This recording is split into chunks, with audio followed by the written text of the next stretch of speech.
അടിമുടി തിരഞ്ഞെടുപ്പിനെ മാറ്റി തങ്ങൾക്ക് അനുകൂലമാക്കിയെടുക്കുവാൻ പഠിച്ച പണി 18 എടുക്കുകയാണ് ബി. അവിടെ ആപ്പ് വെച്ചിരിക്കുകയാണ് സുപ്രീം കോടതി. ബീഹാർ വോട്ടർ പട്ടിക പരിഷ്കരണത്തിൽ സുപ്രധാന ഇടപെടൽ നടത്തിയിരിക്കുകയാണ് ഇപ്പോൾ സുപ്രീം കോടതി. ജീവിച്ചിരിക്കുന്നവരെ വോട്ടർ പട്ടികയിൽ നിന്നും ഒഴിവാക്കിയോ എന്ന് ബോധ്യപ്പെടുത്തണം. കരട് പട്ടികയിൽ പോരായ്മ ഉണ്ടെങ്കിൽ കോടതിയുടെ ശ്രദ്ധയിൽപ്പെടുത്തണം. കരട് പട്ടികയിൽ പോരായ്മ ഉണ്ടെങ്കിലും വിശദമായ വാദം ഓഗസ്റ്റ് 12 മുതൽ 13 വരെ കേൾക്കുമെന്നും സുപ്രീം കോടതി പറഞ്ഞിട്ടുണ്ട്. ബീഹാർ വോട്ടർ പട്ടിക പരിഷ്കരണത്തിൽ ആധാറും വോട്ടർ ഐഡിയും രേഖയായി പരിഗണിക്കണമെന്നും കഴിഞ്ഞ ദിവസം സുപ്രീം കോടതി പറഞ്ഞിരുന്നു. കൂട്ടത്തോടെ ഒഴിവാക്കൽ എന്നതല്ല, കൂട്ടത്തോടെ ഉൾപ്പെടുത്തൽ നയമാണ് സ്വീകരിക്കേണ്ടതെന്നും സുപ്രീം കോടതി അടിവരയിട്ട് പറഞ്ഞിരിക്കുകയാണ്. അതേസമയം ഓഗസ്റ്റ് 1 കരട് വിജ്ഞാപനം പ്രസിദ്ധീകരിക്കുന്നത് തടയണമെന്ന ഹർജി ആവശ്യം സുപ്രീം കോടതി അംഗീകരിച്ചില്ല. വോട്ടർ പട്ടിക പരിഷ്കരണത്തിനെതിരെ പ്രതിഷേധം ശക്തമാക്കിയിരിക്കുകയാണ് ഇന്ത്യ സഖ്യം.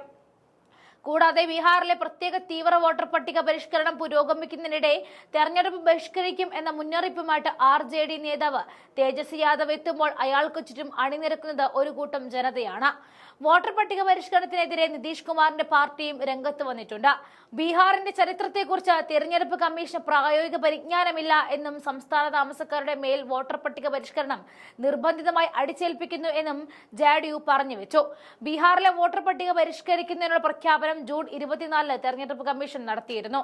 ഈ പ്രക്രിയയുടെ ഭാഗമായിട്ട് 2003 വോട്ടർ പട്ടികയിൽ പേരില്ലാത്ത വ്യക്തികൾ വോട്ട് ചെയ്യാനുള്ള യോഗ്യതയുടെ തെളിവ് സമർപ്പിക്കേണ്ടതുണ്ട്. അതായത് സംസ്ഥാനത്തെ 7.8 കോടി വോട്ടർമാരിൽ 2.9 കോടി പേർ, അതായത് ഏകദേശം 37% വോട്ടർമാർ രേഖാമൂലമുള്ള തെളിവുകൾ സമർപ്പിക്കേണ്ടി വരുമെന്നാണ് പറഞ്ഞത്.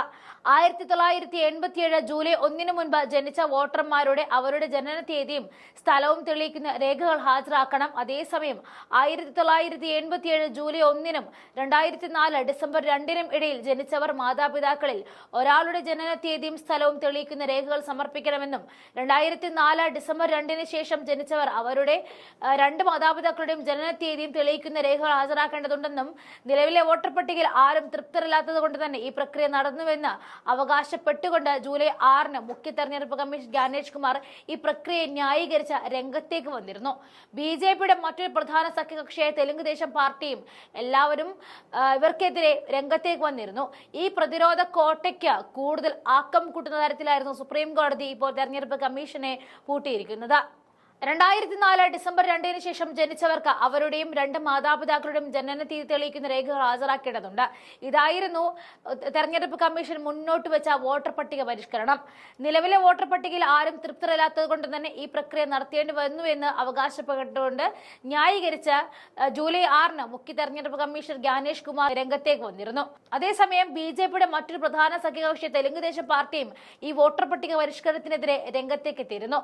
എല്ലാവരും പ്രതിരോധ കോട്ട തീർത്ത സ്ഥിതിക്ക് തെരഞ്ഞെടുപ്പ് കമ്മീഷന്റെ ആഫീസ് പൂട്ടുന്നതാണ് നല്ലത്.